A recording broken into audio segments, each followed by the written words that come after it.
d'abord une valeur marchande. Me voici avec quelques dizaines de mes congénères dans ces sacs afin de grossir, grandir, sans s'accrocher les unes aux autres. Alors on nous secoue, on nous bouscule, on nous frappe même, sans ménagement. Par chance, j'ai échappé à toutes les embûches et je suis arrivée à mon 4e anniversaire. J'ai alors quitté les sacs devenus trop petits et j'ai rejoint mes compagnes dans la boue nourricière. Tout près de là, quelques vieilles égarées se sont définitivement installées sur des ferrailles abandonnées. À la retraite, en somme.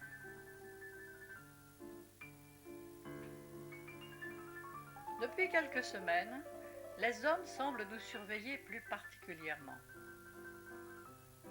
Un jour, l'un d'eux prend l'une d'entre nous, la soupèse et pousse même l'outrecuidance jusqu'à l'ouvrir et à la gober.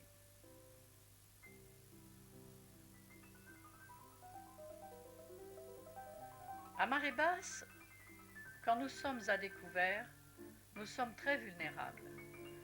C'est le moment choisi pour nous faire prendre un premier bain. Et hop, dans la pinasse.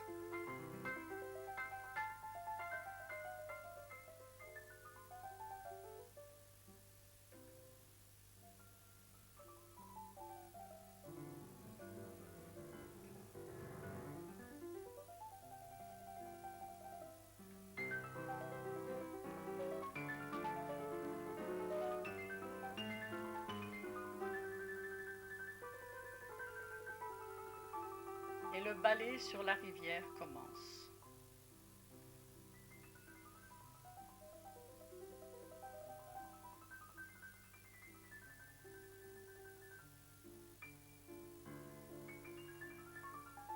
Déposés sur des tables, nous subissons l'épreuve du détrocage, séparant les petites huîtres qui seront remises dans les parcs de celles qui vont régaler les amateurs. Les plus belles, dont je suis, vont avoir l'honneur d'être mises en clair.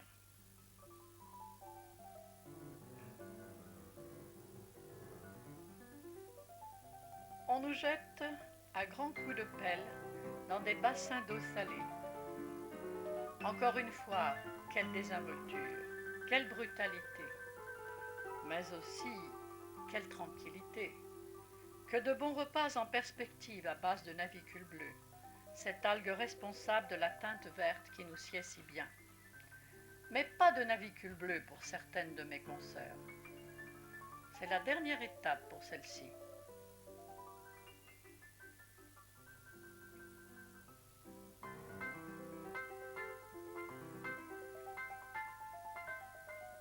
Un homme vient les chercher. Pour elle, c'est la douche. Pour moi, ce sera le shampoing. Bien nettoyés, on nous transporte à la cabane. On nous empile les unes sur les autres, dans des cajots.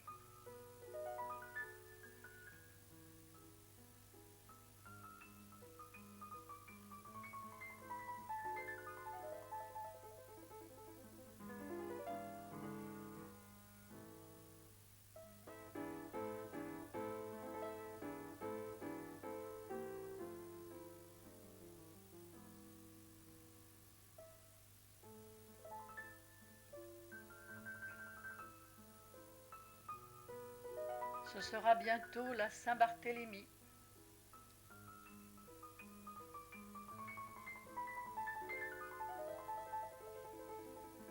Quelques jours plus tard, des hommes et des femmes sont réunis autour d'une table.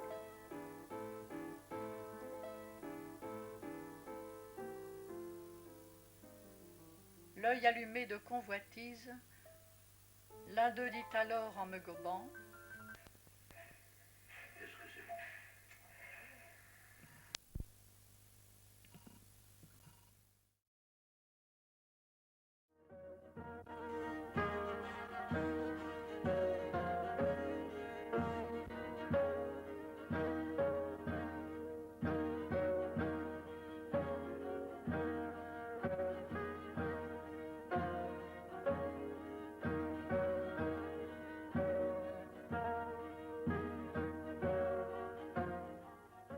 beaucoup d'incertitudes planent encore sur l'établissement de l'homme en Vendée, du moins sait-on d'une manière à peu près formelle que les monuments mégalithiques qu'on peut y voir datent du milieu du 3e millénaire et que la civilisation qu'ils représentent est antérieure à celle du bronze.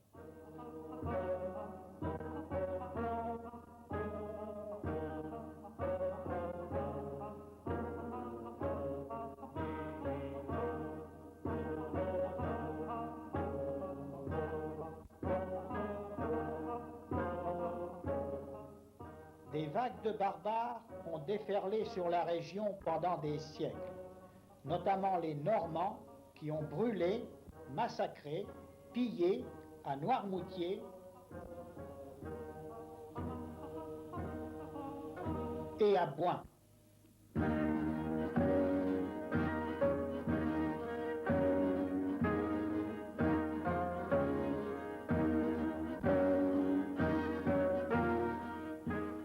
Le château de Talmont ressemble à une forteresse et les seigneurs qui l'habitent sont un peu pirates. L'un d'eux tente même d'y attirer en embuscade le roi Louis VII. Richard Cœur de Lion, autre maître des lieux, fonde l'abbaye de Lieu-Dieu, qu'il relie à Talmont par un souterrain avant de partir pour la croisade.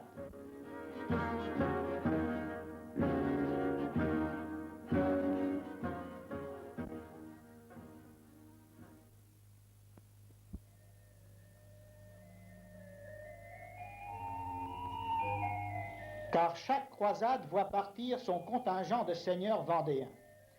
Ces départs facilitent la tâche du clergé qui fonde de nombreuses abbayes.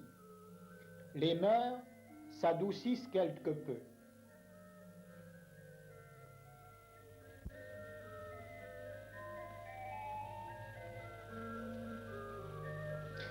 Et on assiste au développement du commerce. C'est l'ère des grandes foires.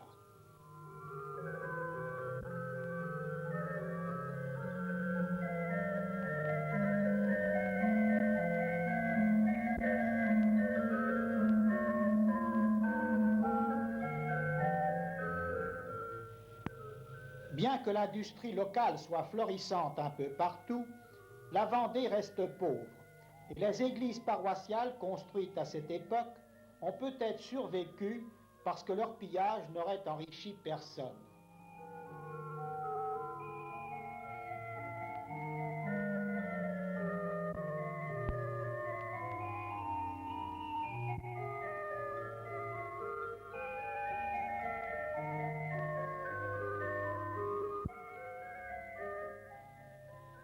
Le Poitou tombe alors sous la domination anglaise par le mariage d'Aliénor d'Aquitaine avec Henri II.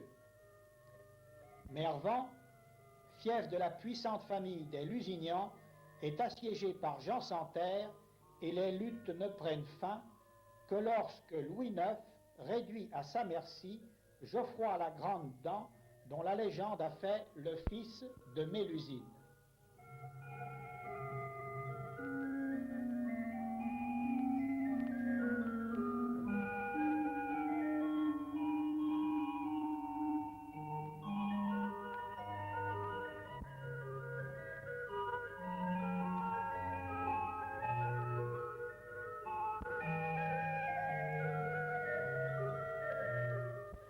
Malgré ces combats, le pays se transforme. Les abbayes sont devenues puissantes et riches. Maillezais, la plus ancienne d'entre elles et aussi la plus importante, devient même le siège d'un évêché. Elle est dévastée pendant les guerres de religion. Et Richelieu, alors tout-puissant, s'oppose à sa remise en état.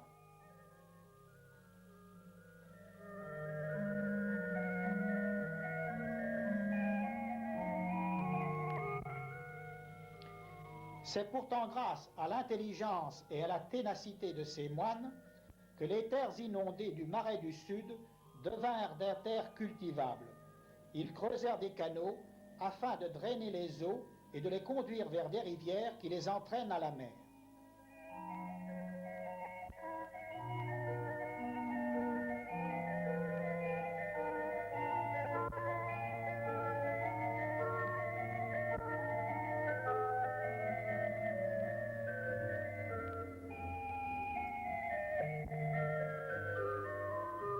La guerre de Cent Ans ravage les campagnes et Jeanne d'Arc est étroitement liée à l'histoire vendéenne par ses principaux compagnons d'armes, dont le plus fidèle, Gilles de Rais, fut à une époque de sa vie le seigneur de Tiffauges. Sodomiste et magicien, le barbe-bleue vendéen, en somme.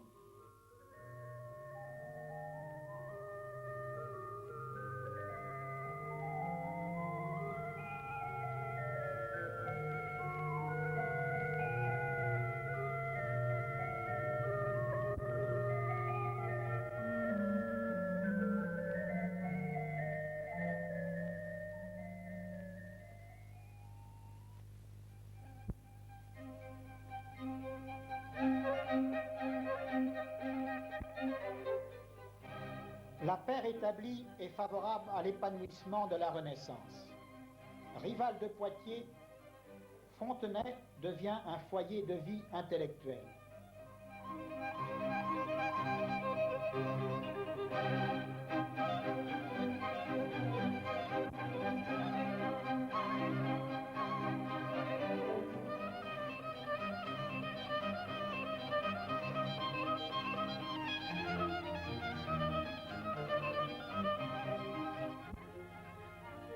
Ses architectes sont renommés et quelques vestiges témoignent de son passé brillant.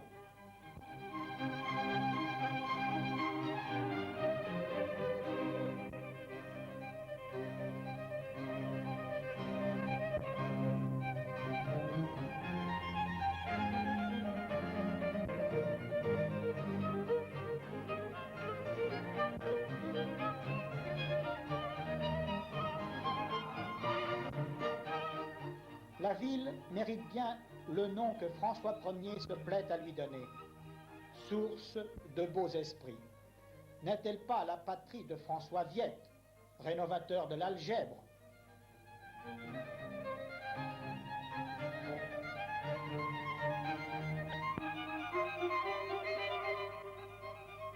Construit par le poète Nicolas Rapin, alors maire de la ville, le château de Terre-Neuve fut aussi habité par Rabelais, qui fit toutes ses études à Fontenay.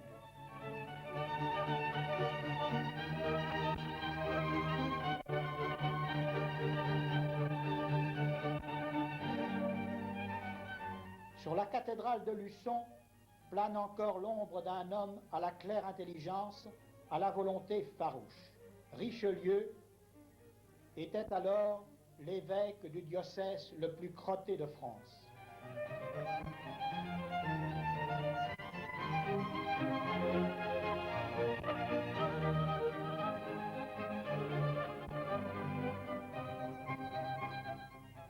Elle manque de prestige et d'allure, et tout le monde s'accorde pour dire que la Roche-sur-Yon est dépourvue de charme.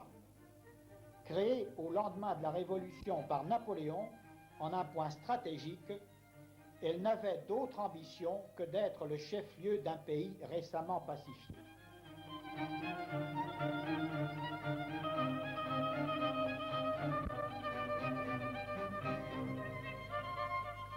Un jour de novembre 1918, un vieil homme au crâne massif est salué par une immense clameur. Le tigre était au faîte de sa gloire.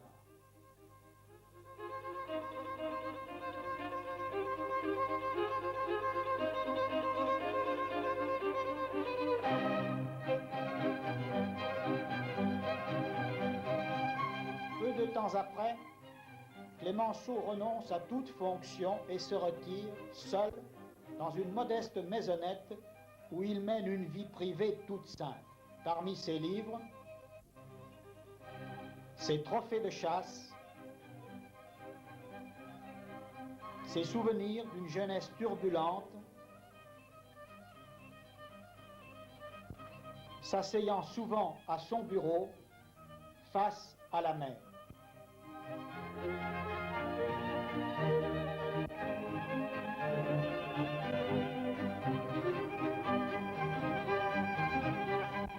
Lorsqu'il meurt en 1929, on lui fait les funérailles qu'il a désirées. 8 paysans le portent en terre où il repose à côté de son père sous les hautes futaies.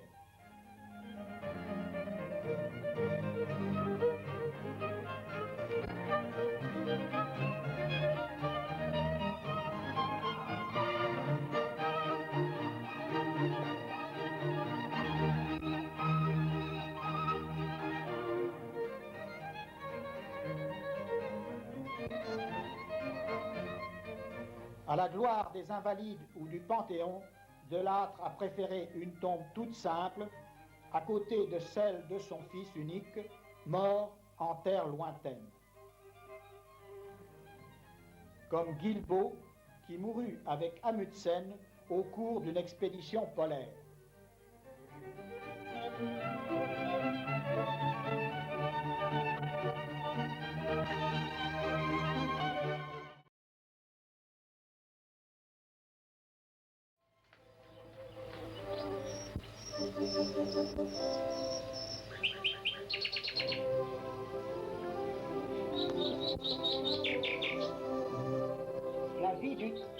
La vie du Vendéen a longtemps reposé sur deux éléments, la terre et l'eau.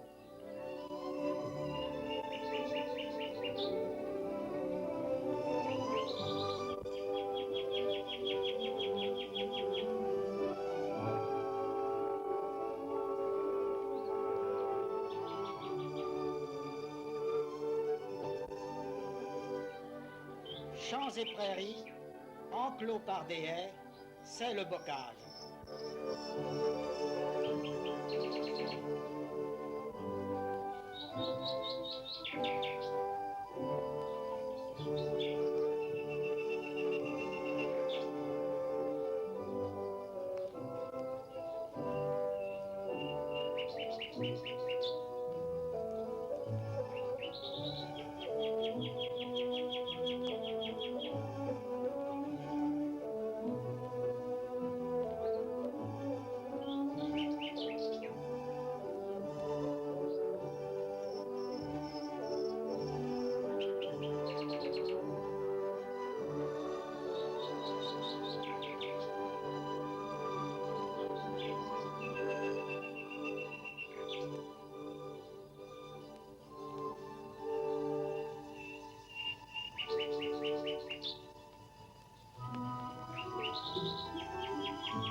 Dans la plaine, des champs sans clôture, et la machine a remplacé la plage.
surgit des eaux, gagné sur la mer, tel est le Marais, un ensemble de terres fertiles nourrissant de nombreux troupeaux.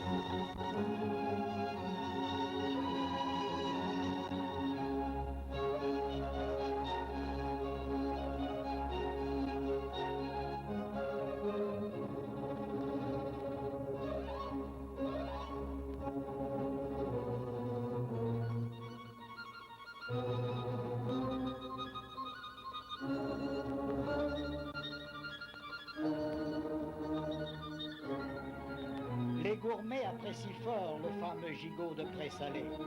Ici, vous le voyez sur pied.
Dès les premiers beaux jours, les vaches du village sont conduites au pré communal.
Tout le monde l'attendait, ce signal.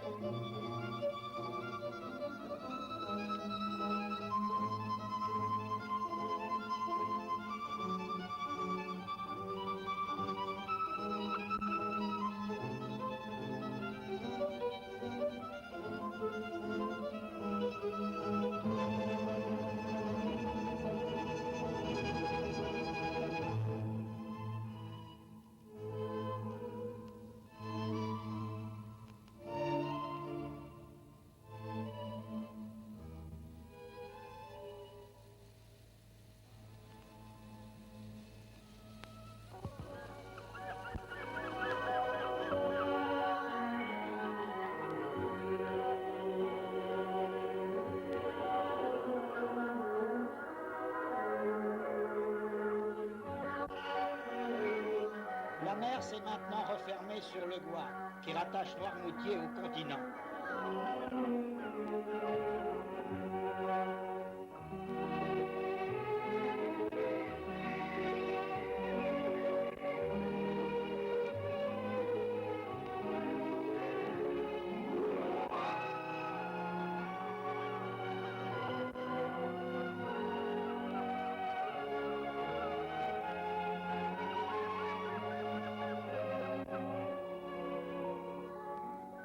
s'est évaporé dans les équiers. Et pendant des heures, le paludier refait le même geste, attirant vers lui la mince couche de sel.